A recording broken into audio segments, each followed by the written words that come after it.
Assalamualaikum everyone. I'm Khadija Ali from Success Coaching Classes.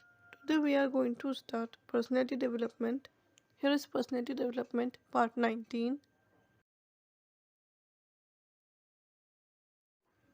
चलिए अब हम देखते हैं लाइफ स्किल्स। इसमें है life skills are abilities for adaptive and positive behaviour that individual deal effectively with the demand and challenges of everyday life. इसका मतलब ये है कि एक ऐसे एबिलिटीज़ होती हैं एडेप्टिव और पॉजिटिव बिहेवियर की, जिससे कि इंडिविजुअल इफ़ेक्टिवली डील करता है, इफ़ेक्टिवली यानी अच्छे से डील करता है with the demand and challenges of everyday life. मतलब ये है कि डेली लाइफ में हमारे जो भी डिमांड्स होते हैं या जो भी चैलेंजेस होते हैं उनको हमें किस तरीके से डील करना है, वो सब लाइफ स्किल में आता है। फिर आगे है adaptive means that a person should have flexibility to adjust according to the situation. Adaptive का मतलब होता है कि एक इंसान में फ्लेक्सिबिलिटी हो कि वो अपने आप को सिचुएशन के अकॉर्डिंग चेंज कर सके। मतलब जैसे हालात आए वो अपने आप को वैसे ढाल सके। फिर है for positive behaviour a person needs to have positive thinking. एक पॉजिटिव बिहेवियर के लिए एक इंसान के पास ज़रूरी है पॉजिटिव थिंकिंग का होना। फिर है and looks an opportunity even in difficult situation.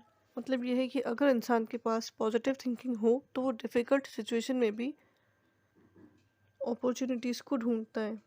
फिर है a person needs a set of social feature and personal capabilities to interact with themselves and other people in and around their environment. इसका मतलब ये है कि एक इंसान के पास ज़रूरी है सोशल फीचर्स का और पर्सनल कैपेबिलिटीज़ का होना कि वो अपने आप से और जितने भी लोग उसके आसपास हैं उनसे अच्छे से इंटरेक्ट कर सके। फिर है make a decision that requires high ability. वो ऐसे डिसीजन बना सके जिसमें कि हाई एबिलिटी की रिक्वायरमेंट हो। Also to find solutions to various kind of problems, कि जितने भी प्रॉब्लम्स आते हैं वो उनका इजीली सोल्यूशन ढूंढ सके। इसका मतलब ये है कि जितने भी लाइफ में प्रॉब्लम्स आते हैं उसके लिए और ऐसे डिसीजंस जो कि हाई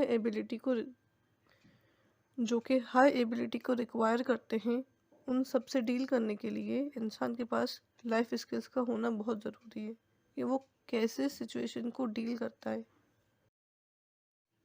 फिर आगे है टाइप ऑफ लाइफ स्किल्स। इसमें है general skills, high level skills, development of life skills.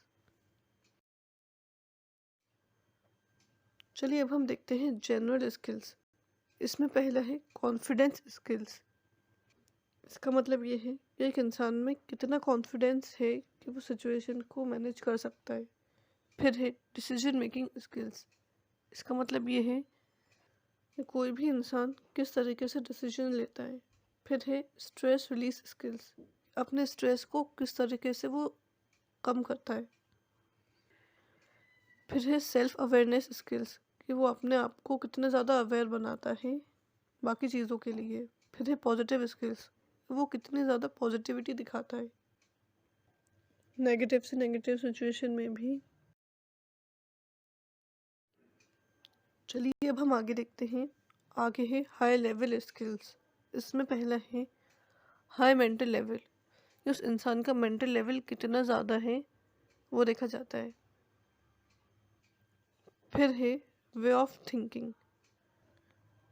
इसका मतलब ये है कि उस इंसान का सोचने का तरीका कैसा है। फिर तीसरा है मेंटल एंड फिजिकल रिलैक्सेशन, वो अपने आप को मेंटली और फिजिकली कैसे रिलैक्स रखता है। फिर है goal setting and problem solving. इसका मतलब ये है कि वो गोल्स को किस तरीके से सेट करता है और जो प्रॉब्लम्स आते हैं उन प्रॉब्लम्स को किस तरीके से सॉल्व करता है। फिर है कम्युनिकेशन, कि उसकी कम्युनिकेशन एबिलिटी कैसी है, ये भी इसमें देखा जाता है हाई लेवल स्किल्स में। फिर है सोशल सपोर्ट, कि उसको सोसाइटी की तरफ से कितना सपोर्ट मिल रहा है या वो सोसाइटी को कितना सपोर्ट कर रहा है। वो सोशल सपोर्ट में आएगा। चलिए अब हम आगे देखते हैं। आगे है डेवलपमेंट ऑफ लाइफ स्किल्स। इसमें पहला है the purpose of social development. इसका मतलब ये है कि इंसान को सोसाइटी में किस तरीके से डील करना है, उसको उस तरह से डेवलप करा जाए। मतलब ये है कि सोसाइटी में जो कुछ भी होता है, जो भी अप्स एंड डाउन्स आते हैं, उसमें इंसान को किस तरीके से मैनेज करना है। फिर है डेवलपमेंट ऑफ एक्सपेरिमेंटल नॉलेज। इसका मतलब ये है कि किसी भी एक्सपेरिमेंट के थ्रू इंसान को जो नॉलेज मिले। मतलब ये है कि अगर सोसाइटी में कुछ गलत हुआ तो उससे उस इंसान को क्या नॉलेज मिल रही है, या फिर अगर सोसाइटी में कुछ सही हुआ तो उस वजह से उस इंसान को क्या नॉलेज मिल रही है। ये सब एक्सपेरिमेंटल नॉलेज में आता है। डायनामिक सिचुएशंस में इंसान को किस तरीके का एक्सपीरियंस हुआ नॉलेज का।